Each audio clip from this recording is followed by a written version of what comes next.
Yesterday's loss for the Detroit Lions against the Seattle Seahawks can be summed up in one phrase: being unprepared. The coaching staff was supposed to make sure that the players were ready to play, and if you watched yesterday's game, it was anything but. We're going to talk about why this is an unacceptable effort from the coaches of the Detroit Lions in today's episode. Stay tuned. It started with an owner who had a last name fans despised, hiring a coach that the experts thought was crazy, But I got a plan, I swear to you. who traded for a QB that was said to be washed up. They said the Detroit Lions would never amount to anything, that it would always be the same old Lions. But this team, our team, has a new identity, defined and expressed by the crazy head coach, Doesn't matter if you have one ass cheek and three toes, I will beat your ass. led by the QB that nobody thought was good. Motor City Mania is in full swing and ready to start. So join the show and be prepared for kneecap biting, because Motor City Mania starts right now. Hello everyone, and welcome back to yet another episode of MCM, Motor City Mania. I'm your host, David T. Pike, and we're diving in right now. So I just want to say, welcome all back to the channel. Thank you all for your view. Thank you all for your support. Thank you all for your patronage. Thank you all for everything that you guys do. You guys are awesome. I just want to say and highly encourage y'all to please subscribe back to the channel. Make sure you watch the content all the way through. And with that being said, God bless. Let's get into the content of today's show. So, let's get into this and let's just kind of get straight away to the rat killing, because this is an episode that I've kind of done once before on my previous channel before it got taken down. Again, YouTube being what it was. Not going to go too much into that. I've already kind of explained it once before, but here's what I'm going to say. My title, my thumbnail image is very, very clear what my intents of this video are. Aaron Glenn has got to freaking go. I'm sorry. Like I said in my title, the Lions have got to admit failure. Dan Campbell in particular has got to admit failure that Aaron Glenn is just not getting it done as the defensive coordinator of the Detroit Lions. I'm sorry. I said something very similar last year, and I knew it was probably going to fall on deaf ears, at least to the Lions anyway, because they're not going to really care what fans have to say in regards to this. But it's like, dude, the proof is in the pudding. It's just in the pudding. And I have looked at this from every possible direction I can think of here, and you could make a couple of excuses. You could make reasons as to what happened last year as to why, the Lions should not have gotten rid of Aaron Glenn. Okay, fine. But at this point, there's no more excuses. There's no more reasons. There's no more possible, ridiculous alternative reasons that you can come up with as to why Aaron Glenn shouldn't get the can. He shouldn't get the boot. And that's what I'm going to do in today's episode. I'm going to present more so than just a passionate fan that's just all of a sudden angry about Aaron Glenn here. I'm actually going to look at this from a logical perspective here, and I'm actually going to present it to say, listen, Aaron Glenn needs to go because he is just simply not meeting the Lions standard at this point. So that's what I'm going to do in today's episode, kind of giving you guys a bit of a roadmap here. So let's take a look at this. Aaron Glenn. Aaron Glenn has now been the Detroit Lions defensive coordinator now for going on his third season. This is the start of his third year as the defensive coordinator of the Lions. And I'm going to say this right now. Many Lions fans were hopeful and, dare I say, expecting that Aaron Glenn was finally going to get the defense on the right track, because it's like, listen, you've been in the job now for 3 years as the defensive coordinator. You've had 3 years of running the scheme. You've had 3 years of getting talent on your side of the ball. You've had 3 years of just doing everything you possibly can to get yourself in the position to actually have this defense where you need it to be. And the problem is that, again, kind of going back to the last two seasons, the last two straight seasons, the Lions defense has been a bottom 5 defense in the rankings every single year, both years.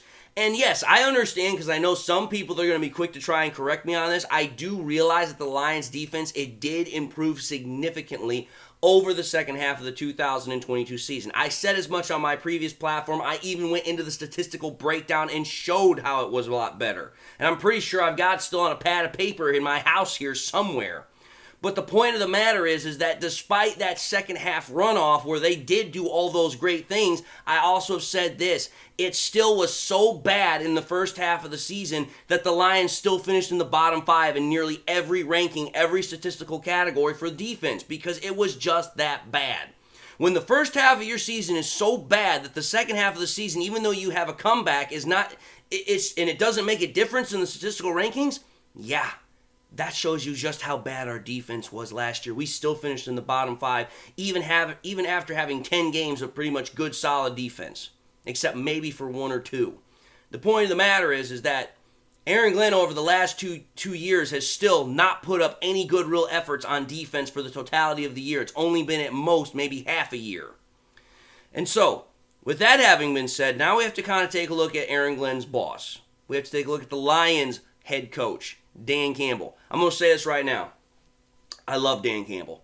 Dan Campbell is exactly what the Lions needed to get this rebuild started. He is the man that they needed. He is the leader that they needed. He is the head coach that we need to keep this whole thing moving forward. But if there's been probably one area that I have been most critical of in Dan Campbell as a coach, other than maybe his time management, and we'll get to that later in this episode, it has to be his unfaltering defense of Aaron Glenn. Because Aaron Glenn has been proven over the last 2 years, now going into his third year, that he is not the man for the job as the defensive coordinator of the Lions. He can give all the motivational speeches that he wants. He can be the kind of defensive coordinator that you want to run a brick, you want to say, hey, you know what, this guy motivates me.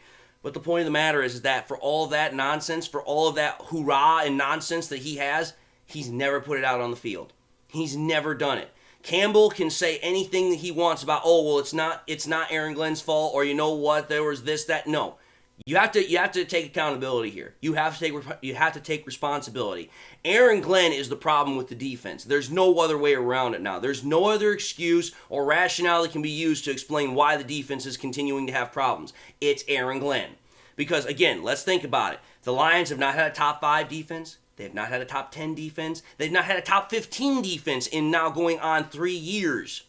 It's kind of pathetic. We haven't had a good defense, really, since 2013, 2014 with the Lions. Now, that's not on Glenn, but it's like, listen, I'm tired of our defense just getting shredded like Swiss cheese. I'm tired of it, and I'm especially tired of it when you think about the fact that the Lions saw a glimmer of hope last week and all the investments that we put into it. And what am I talking about? What am I explaining here? Think about it, folks. Last week, against the Kansas City Chiefs in Arrowhead, the Lions only allowed the Chiefs to score 20 points. That was it. That looked like a glimmer of hope that maybe Aaron Glenn had finally figured it out. That maybe Aaron Glenn had finally figured out how to be a good defensive coordinator, to make adjustments in the game, to actually make sure the defense was one step ahead of the offense, and actually making sure that in those big game moments on Thursday night, in primetime games, that we can depend on the defense to actually step up and make plays. But the point of the matter is that for all the good that you could have said that they did on Thursday night against the Chiefs and Mahomes, they come in on Sunday at 1 o'clock and they give up 30 points to Geno Smith. That's just purely humiliating. It's absolutely unacceptable. There's just no way to defend that. There's none. And again, when you start getting into the more specific stuff that I have today, let's understand this. This is where it gets really bad, especially for Aaron Glenn. Like, I'm sorry. What I've got to say now, you guys are going to be floored with. But think about this. Let's consider this.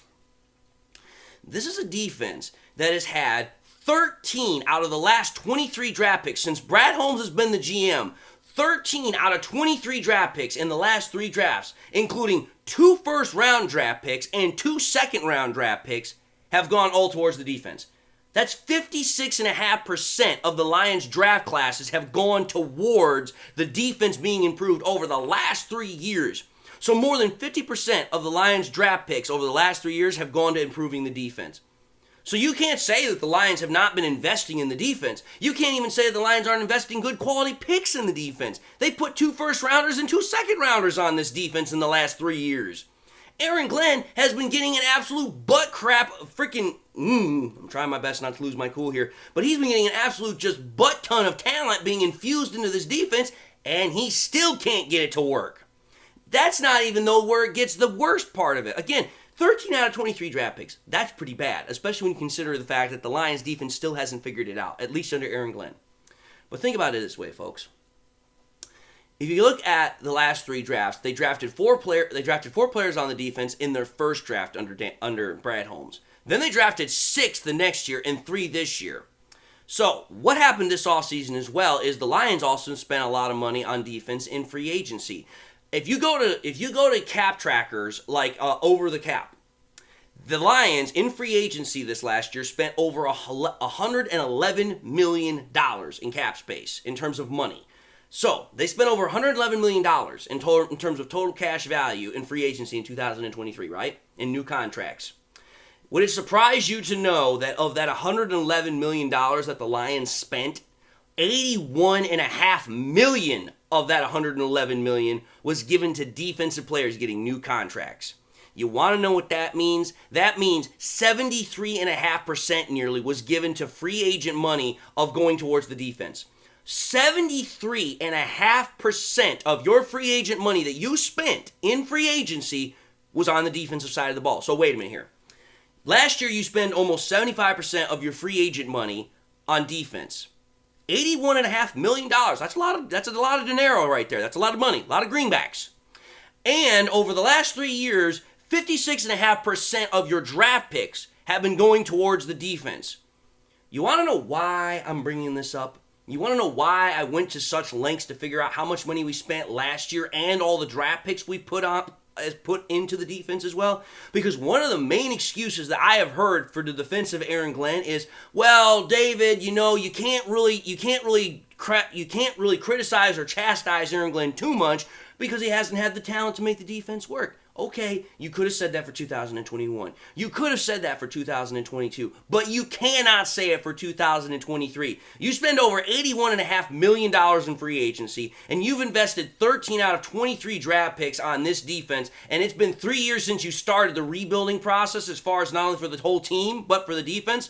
There's no excuse. I'm sorry, there's no justifiable damn excuse that you can find to give Aaron Glenn another pat on the back and say, well, just go out and do it again, coach. Just get it right the next time. No. Aaron Glenn is a failure. And I'm sorry, I hate to be so negative. I hate to be this kind of individual, but I also believe in the facts. I believe in the truth on this channel. And Aaron Glenn is a failure as a defensive coordinator. He has had 3 years now going to figure this thing out, and he has not yet figured it out. And I understand, we're only 2 games into the season, but it's like, listen, we've seen what Aaron Glenn has done over the last 2 years. And even when he's been given more talent in both years, he has still not figured it out. It's just not justifiable. It's unacceptable. There's no way that anybody can come up with an excuse or reason as to why Aaron Glenn shouldn't be fired, especially after yesterday's performance. Because let's consider this. This is where it gets even worse, because now I'm going to get even more specific as far as why Aaron Glenn needs to be fired. Consider this. The Lions only have 1 sack through 2 games. On a defense that was touted to have one of the deepest and most talented edge rushing units and defensive line rotational units in the entire NFL, we have 1 sack in 2 games. And here's where it gets even worse. That 1 sack is from a linebacker, Alex Anzalone. And you want to know how long it took the defense to get that sack according to next-gen stats from the NFL? This is going to blow your mind. It took the Lions 13 seconds to get that sack. So not only do they only have 1 sack through 2 games, it took them 13 seconds just to get that 1 sack. I'm sorry, but that's just unbelievable. 13 seconds, that right there is 4 plays right there, because most plays in the NFL from start to finish are maybe 3 or 4 seconds. And it took you 13 seconds to get a sack on Geno Smith, no less? Dude, I'm sorry. I can't defend that. There's nothing about that I can defend. And then you start taking a look at this even further. Again, Next Gen Stats was an absolutely just wonderful resource here. Again, I've talked about the edge rushing unit. I've talked about the defensive line rotational unit. I've talked about the talent that group has. If you take a look at both the Chiefs game and also the Seahawks game yesterday, and you take a look at terms of the pressure rate, or you take a look in terms of how close our defenders are getting towards quarterbacks when we're trying to apply pressure, it's god-awful. It is horrible. The NFL average distance for terms of pressure being applied to a quarterback right now, in terms of the average, is 4.5 yards. That's whatever. Okay, fine. But take a look at these graphs as I put them up really quickly of both the Chiefs game and the Seattle Seahawks game. There's only one time that any defender actually gets inside that average, and that's in the Chiefs game with Aiden Hutchinson. But if you go to the Seahawks game, as I now put up, it is so bad. There is not a single Lions player on the defensive line or edge rushing unit that even comes close to that 4.5 average distance in the NFL in terms of pressure. That tells me right there that our defensive line, our edge rushing unit, is not getting the pressure that it needs to. We're not affecting the quarterback the way we need to. And I'm sorry, this unit, this rotation is so talented that I cannot believe it's a matter of effort. I cannot believe it's a matter of talent. It's because of coaching. And when you're talking about the defensive side of the ball, you can talk about specifically the defensive line coach, but that goes all the way up to the defensive coordinator, because this is the first year for this defensive line coach. Aaron Glenn has been in the seat for 3 years, so Aaron Glenn is the one that takes the blame on this one. Aaron Glenn is the reason why this defense is not getting pressure out of probably its most highly touted unit other than the defensive secondary. It's absolutely, again, inexcusable, absolutely unacceptable. So, that was that as well. But again, let's think about this really quickly from the Seattle Seahawks game. Let's think about this too. Aaron Glenn's defense, in terms of not only the Seattle Seahawks, but in terms of the rest of the NFL, has been notorious for being easy to score on since becoming the Lions defensive coordinator. In 2021, the Lions surrendered 467 points over 17 games. That comes out to pretty much 27.5 points. We're just going to say 27 points. In 2022, they surrendered 427 points. Definitely better by 40 points, but you're still surrendering 25 points per game. We're 2 games into 2023. We surrendered 56 points. That's 28 points per game so far. Now, going specifically to Seattle Seahawks. We've played the Seattle Seahawks now 3 times in 3 years. Once at their place, twice at ours. And it does not seem to matter what the venue is. It doesn't seem to matter who the opposing quarterback is. It doesn't matter how many injuries the Seattle Seahawks have. Aaron Glenn cannot seem to figure out how to stop the opposing offense. Because think about this, folks. This is what's really going to just get at your goat. In 3 games, Aaron Glenn's defense has surrendered 135 points. Now, granted, only 122 of those points are on the defense, but still, 135 points have been surrendered to the Seattle Seahawks in 3 outings.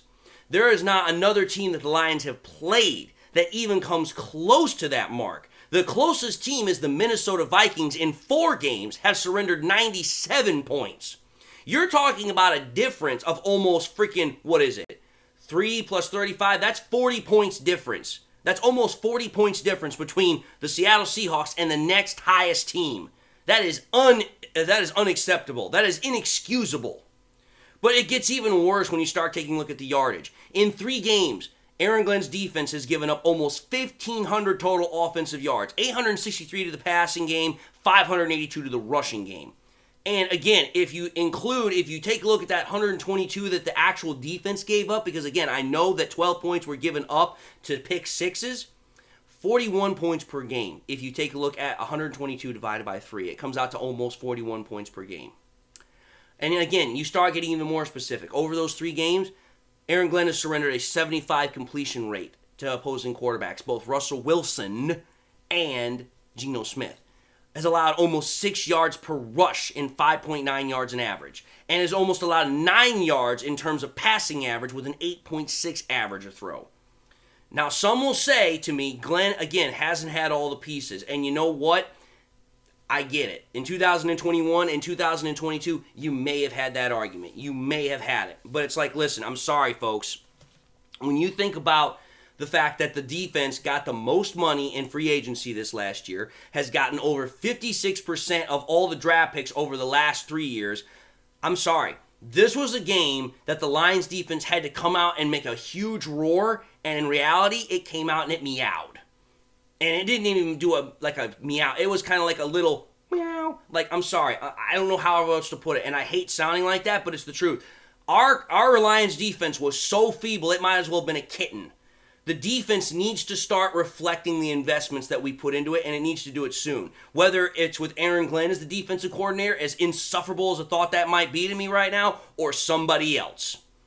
And again, I'm going to end this by not just looking totally at Aaron Glenn here, because there's another art to this bad coaching that needs to be addressed.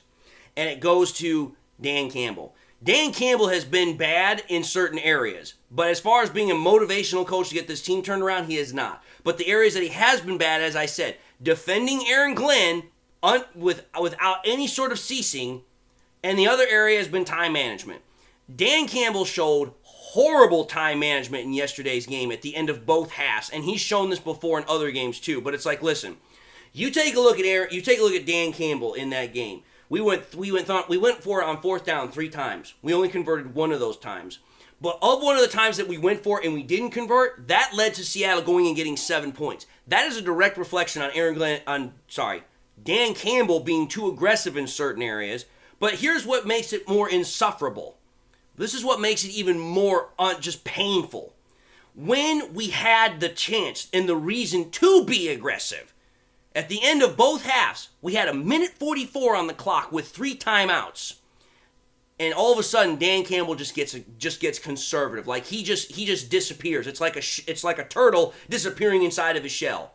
1:44 on the clock with 3 timeouts. You have a chance to go and score to either extend your lead going into the second half, 21-7, or you have yourself a chance to win the game because you have 1:44 and 3 timeouts.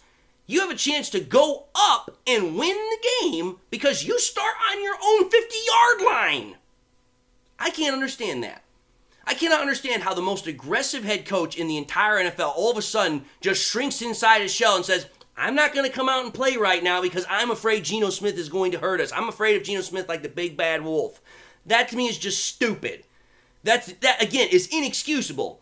You have 3 timeouts. You have 1:44 seconds. You have a chance to put up points on the board. You go and get the points. You don't just get conservative and say, "Well, I'm going to kick a field goal and I'm going to go for overtime." No. Anybody with half a brainstem would tell Dan Campbell, my coach, the coach that I still believe in with all my heart, you go out and you get the touchdown. You go for the win. You don't go for the tie and play for overtime. You have every ability right now to win this game. Don't give the Seattle Seahawks another chance. Win the game right now. But yet, Dan Campbell didn't do that. And Dan Campbell can say, well, I didn't want to leave the Seattle Seahawks too much time and give Geno Smith the ball back. At that point, it's not on you. At that point, it's on Aaron Glenn to get his defense in the right mental mindset to stop freaking Geno Smith and the Seattle Seahawks offense. That's his job. Your job is to make the right decision so that way we can win a game. Overtime was not the right decision. The right decision was go for it right then and there and don't give the Seattle Seahawks a chance to potentially score again by being smart with your time and specifically your timeouts. But we didn't do that. And again, that's just the inconsistency factor from Dan Campbell. I like the fact that he's aggressive. I like the fact that he is the way he is, but the inconsistency sometimes just kills me. I still love him as my head coach, but it's like, listen, the unceasing defense of Aaron Glenn, that has got to stop. He has got to either criticize or, as I'm hoping and praying, fire Aaron Glenn, because Aaron Glenn, he definitely deserves to be fired. After 3 years, virtually no results, and all the investment that the Lions have put into his defense, he has not done it yet, and I don't think he's ever going to do it. But again, folks, I'm going to cut this episode short because I could just go on this rant, this tangent all damn day. So with that having been said, I just want to say thank you all for watching another episode of MCM, Motor City Mania. If you like what you saw, by all means, I highly encourage y'all to do one of these 3 things. Like, comment, and subscribe. If by chance you subscribed in the past and you forgot to do so at the time, or you just subscribed and you haven't yet had a chance to do so, I highly encourage y'all, make sure you turn that bell notification icon on at the bottom so that way you never miss any more content that I push out. Again, we're trying to rebuild this channel from where it used to be before YouTube took down my original channel. So again, your subscriptions are highly important. Watching the content is all the way through is highly important. So I please highly encourage y'all to do both of those things. I also encourage y'all, please, to share this content with your Lions friends and family members. Share it here on YouTube, share it on Twitter, share it on Facebook, share it anywhere and everywhere you can with anybody and everybody that you can, so that way we can keep growing the channel back to where it used to be. And with that being said, folks, this is again MCM signing off for the day. And I just want to continue to say, please, thank you all for your support. Thank you all for your views. Thank you all for your patronage. Keep coming back to the channel. Keep sharing. And with that, folks, just want to say God bless. And until the next time we meet, I'll see you all in the next episode.